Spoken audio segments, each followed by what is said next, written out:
ನಮಸ್ಕಾರ ಕನ್ನಡಿಗರೇ. ಮೀಟರ್ ಬಡ್ಡಿ ದಂಧೆಯನ್ನ ನಾವು ಹೇಗೆ ನಿಲ್ಲಿಸಬಹುದು? ಮೀಟರ್ ಬಡ್ಡಿ ದಂಧೆ ಮಾಡೋರನ್ನ ಜೈಲಲ್ಲಿ ಹಾಕುವುದಿಲ್ಲ ನಿಯಂತ್ರಿಸಬಹುದಾ? ಮೀಟರ್ ಬಡ್ಡಿ ದಂಧೆಯಲ್ಲಿ ಜನರಿಗೆ ಏನಾದರೂ ದುಡ್ಡನ್ನು ಕೊಡುವುದರಿಂದ ನಾವು ಈ ಮೀಟರ್ ಬಡ್ಡಿ ದಂಧೆಯನ್ನ ನಿಲ್ಲಿಸಬಹುದಾ ಎಂಬುದರ ಬಗ್ಗೆ ಇವತ್ತು ನಾವು ಡೀಟೇಲ್ ಆಗಿ ತಿಳಿದುಕೊಳ್ಳೋಣ. ಸೊ ಫ್ರೆಂಡ್ಸ್, ಏನಾಯ್ತಂದ್ರೆ ಮುನಗೋಡು ತಾಲೂಕಿನಲ್ಲಿ ಏನಾಯ್ತಂದ್ರೆ ಒಂದು ಕೊಲೆ ಪ್ರಕರಣ ಆಗುತ್ತೆ. ಆ ಕೊಲೆ ಪ್ರಕರಣ ಇಡೀ ಕರ್ನಾಟಕ, ಇಡೀ ಉತ್ತರ ಕನ್ನಡ ಜಿಲ್ಲೆಯನ್ನ ನಡೆಸಿಬಿಡ್ತದೆ. ಮುನಗೋಡು ತಾಲೂಕಿನಲ್ಲಿ ಯಾರೋ ಒಬ್ಬ ಗಬ್ಬರ್ ಇದ್ದೇ ಇದ್ದಾನೆ ಅಂತ ನನಗೆ ಅನಿಸ್ತದೆ. ಈ ಮೀಟರ್ ಬಡ್ಡಿ ದಂಧೆಯಲ್ಲಿ ಇನ್ವಾಲ್ವ್ಮೆಂಟ್ ಆಗುವವರು ಬಡವರು, ಮಿಡಿಲ್ ಕ್ಲಾಸ್ ಮಂದಿ ಮತ್ತೆ ರೈತರು ಏನಿದ್ದಾರೆ ಇದರಲ್ಲಿ ಜಾಸ್ತಿ ಇನ್ವಾಲ್ವ್ಮೆಂಟ್ ಆಗ್ತಾರೆ. ಶ್ರೀಮಂತರು ಇನ್ವಾಲ್ವ್ಮೆಂಟ್ ಆಗ್ತಾರೆ. ಇದರಲ್ಲಿ ಖಾಲಿ ದುಡ್ಡನ್ನು ಬಡ್ಡಿಗೆ ವ್ಯವಹಾರ ಮಾಡಿಸ್ಲಿಕ್ಕೆ ಶ್ರೀಮಂತ ಅಷ್ಟೇ ಇದರಲ್ಲಿ ವರ್ಕ್ ಮಾಡ್ತಾರೆ.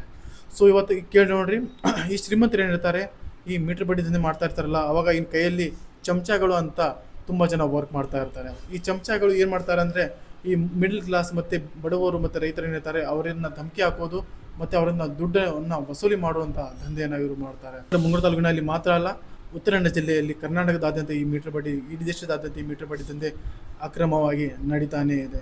ಸೊ ನಡೀಲಿಕ್ಕೆ ಮುಖ್ಯವಾಗಿ ಕಾರಣ ಏನಂದರೆ, ಬಡವರು ಮತ್ತು ಮಿಡಲ್ ಕ್ಲಾಸ್ ಜನರಿಗೆ ದುಡಿತಾ ಇರ್ತಾರೆ. ಅವ್ರಿಗೆ 10,000 20,000 ಸಂಬಳ ಇರ್ತದೆ. ವಾರ್ಷಿಕ ಉತ್ಪನ್ನ ಏನಿರ್ತದೆ ಒಂದು 80,000 1 ಲಕ್ಷ ಇರ್ತದೆ.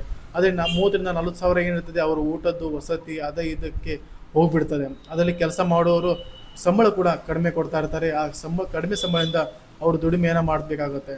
ಸೊ ನಂತರ ಕಾಲಕ್ರಮೇಣ ಏನಾಗುತ್ತೆ ಅಂದರೆ ಅವರು ಎಜುಕೇಷನ್ ಮಾಡಬೇಕಾಗುತ್ತೆ. ಎಜುಕೇಷನ್ಲಿ ದುಡ್ಡು ಹಾಕ್ತಾರೆ. ಮಗಳ ಮದುವೆ ಮಾಡೋದಿರ್ತದೆ, ಅದರಲ್ಲಿ ದುಡ್ಡು ಹಾಕ್ತಾರೆ. ಇಲ್ಲೇ ಬಡ್ಡಿಯಿಂದ ಸಾಲ ಎಬ್ಸ್ಕೊಂಡು ಮದುವೆನ ಮಾಡ್ತಾರೆ.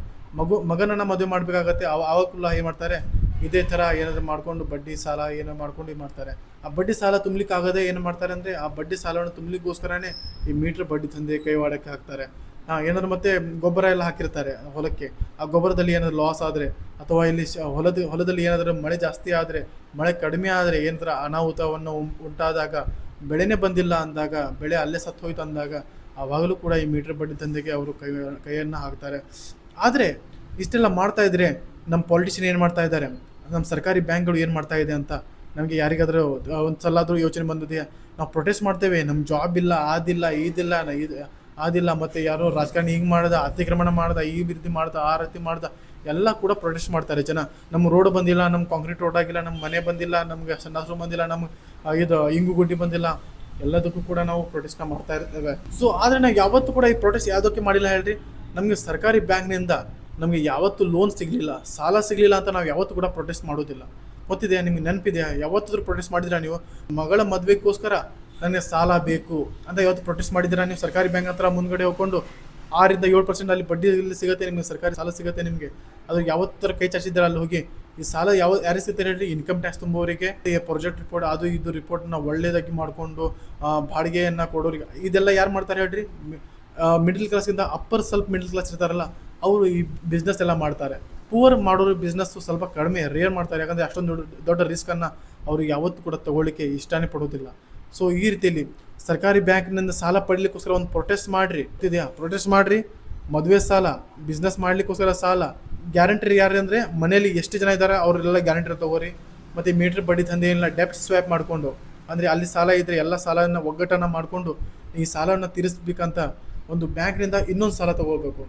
ಇದೆಲ್ಲ ಮೀಟರ್ ಬಡ್ಡಿ, ಹೈಯೆಸ್ಟ್ ಬಡ್ಡಿಯನ್ನು ದಂಧೆಯನ್ನು ಸಾಲವನ್ನು ಇವಾಗ ಚುಕ್ತಾ ಮಾಡಿಕೊಂಡು ಖಾಲಿ ಗೌರ್ಮೆಂಟ್ ಬ್ಯಾಂಕ್ನಲ್ಲಿ ಮಾತ್ರ ಸಾಲವನ್ನು ಹಿಡ್ಕೊಳ್ಳುವಂಥ ಒಂದು ಪ್ರಾಜೆಕ್ಟ್ನ ನಾವು ಹೊಸ ಯೋಜನೆಯನ್ನು ತೊಗೊಂಬಂದರೆ ನಾವು ಬಡವರು ಶ್ರೀಮಂತರು ಎಲ್ಲರೂ ಕೂಡ ಇದರಿಂದ ಪಾರಾಗ್ಬೋದು ಅಂತ ನಾನು ಹೇಳಿಕ್ಕೆ ಇಷ್ಟಪಡ್ತೇನೆ. ಇದರಿಂದ ಕೊಲೆ ಪ್ರಕರಣ ಕೂಡ ತುಂಬ ಕಡಿಮೆ ಆಗುತ್ತೆ, ಮತ್ತು ದುಡ್ಡಿಗೋಸ್ಕರ ಆಗುವಂಥ ಜಗಳ ಕೂಡ ಕಡಿಮೆ ಆಗುತ್ತೆ, ಮತ್ತು ಕೋರ್ಟ್ ಕಚೇರಿ ಮುಂದ್ಗಡೆ ನಾವು ಓಡಾಡುವಂಥದ್ದು ಕೂಡ ಕಡಿಮೆ ಆಗುತ್ತೆ. ಅಲ್ಲಿ ಕೂಡ ಬಡವರು ತುಂಬ ಹಣವನ್ನು ವ್ಯಯ ಮಾಡ್ತಾರೆ. ಈ ರೀತಿಯಲ್ಲಿ ಆಗುತ್ತೆ. ಆ ಯೋಜನೆ ತರ್ತೀನಿ, ಈ ಯೋಜನೆ ತರ್ತೀನಿ, ಆ ಘಟರ ತರ್ತೀನಿ, ಈ ರಸ್ತೆ ತರ್ತೀನಿ, ಈ ಘಟರ ತರ್ತೀನಿ, ಆ ರಸ್ತೆ ತರ್ತೀನಿ, ಆ ಮನೆ ತರ್ತೀನಿ, ಆ ಹಂಚು ತರ್ತೀನಿ, ಏನೇನೋ ಮಾಡ್ಕೊಂಡು ಆ ಕಾಂಪೌಂಡ್ ತರ್ತೀನಿ, ಆ ಶಾಲೆಗೆ ಇಲ್ಲಿ ಬಾತ್ರೂಮ್ ಹಾಕ್ತೀನಿ, ಎಲ್ಲ ಕೂಡ ಯೋಜನೆಗಳನ್ನು ಹಿಂಗೆ ತೊಗೊಂಬಂದು ಹಿಂಗೆ ನಿಲ್ಲಿಸ್ಬಿಡ್ತಾರೆ. ಇದರಲ್ಲಿ ಎಷ್ಟು ದುಡ್ಡು ಹೊಡ್ಕೋಬೋದು, ಅವನಿಗೆಷ್ಟು, ಇವನಿಗೆಷ್ಟು, ಅವನಿಗಷ್ಟು. ನಮ್ಗೆ ಯಾವುದು ಯೋಜನೆ ಬೇಡ ಅಪ್ಪ, ನಮ್ಗೆ ಯೋಜನೆನೇ ಬೇಡ ಯಾವುದು. ಆದರೆ ನಮಗೆ ಸರ್ಕಾರದಿಂದ ಸಾಲವನ್ನು ತೆಗೆದುಕೊಡ್ರಿ ಅಷ್ಟೇ. 10 ಲಕ್ಷ 20 ಲಕ್ಷ 30 ಲಕ್ಷ ಸಾಲವನ್ನು ತೆಗೆದುಕೊಡ್ರಿ. ಮತ್ತು ವಸೂಲಿ ಕೂಡ ಅದೇ ರೀತಿ ಮಾಡಬೇಕು. ಗೌರ್ಮೆಂಟ್ ಬ್ಯಾಂಕ್ನವರು ವಸೂಲಿ ಕೂಡ ಅದೇ ರೀತಿಯಲ್ಲಿ ಮಾಡಬೇಕು. ಹೆಂಗೆ ಸಾಲ ಕೊಡ್ತಿರಲ್ಲ ಹಾಗೆ ವಸೂಲಾತಿ ಕೂಡ ಇದೇ ರೀತಿ ಮಾಡಬೇಕು ಅನ್ನೋ ಒಂದು ಕಟ್ಟುನಿಟ್ಟಾದ ನಿಯಮವನ್ನು ಬಂದರೆ ಅಲ್ಲ ನಮ್ಮ ಜನರು, ಬಡವರು ಜನರು ಯಾವುದೇ ರೀತಿ ಡೆವಲಪ್ಮೆಂಟೇ ಬೇಡ ಗುರು, ಯಾವುದೇ ರೀತಿ ಡೆವಲಪ್ಮೆಂಟೇ ಬೇಡ. ಮನೆ ಕೊಡೋದು ಬೇಡ, ಗಟ್ರೆ ಕೊಡೋದು ಬೇಡ, ಏನು ಕೊಡೋದು ಬೇಡ. ಖಾಲಿ ಶೇರ್ ಮಾರ್ಕೆಟ್ ಥರ ಇನ್ನು ಬ್ಯಾಂಕ್ನಲ್ಲಿ ದುಡ್ಡು ಇಟ್ಟಿರ್ತಾರಲ್ಲ ಜನ, ಆ ದುಡ್ಡನ್ನು ಜನರಿಗೆ ಬಡ್ಡಿ ರೂಪದಲ್ಲಿ 6-7% ಬಡ್ಡಿ ರೂಪದಲ್ಲಿ ಕೊಟ್ಟರೆ ಅಲ್ಲ, ಜನರು ತುಂಬ ಅಂದರೆ ತುಂಬ ಅಭಿವೃದ್ಧಿ ಪಡ್ತಾರೆ.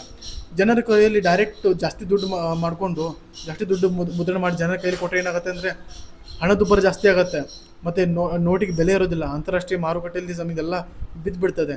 ಆದರೆ ನಮಗೆ ಜನರಿಂದ ಬ್ಯಾಂಕ್ನಿಂದ ಸಾಲ ಅದ ರೂಪದಲ್ಲಿ ಕೊಟ್ಟರೆ ಅಲ್ಲ, ಇದರಲ್ಲಿ ಯಾವುದೇ ರೀತಿಯ ಮಾರುಕಟ್ಟೆ ಬೀಳೋದಿಲ್ಲ, ಯಾವುದೇ ರೀತಿಯ ಸರ್ಕಾರದ ರುಪೀಸ್ ಅನ್ನೋ ಬೆಲೆ ಇರ್ತದಿಲ್ಲ, ಅದು ಯಾವತ್ತೂ ಕೂಡ ಬೀಳೋದೇ ಇಲ್ಲ.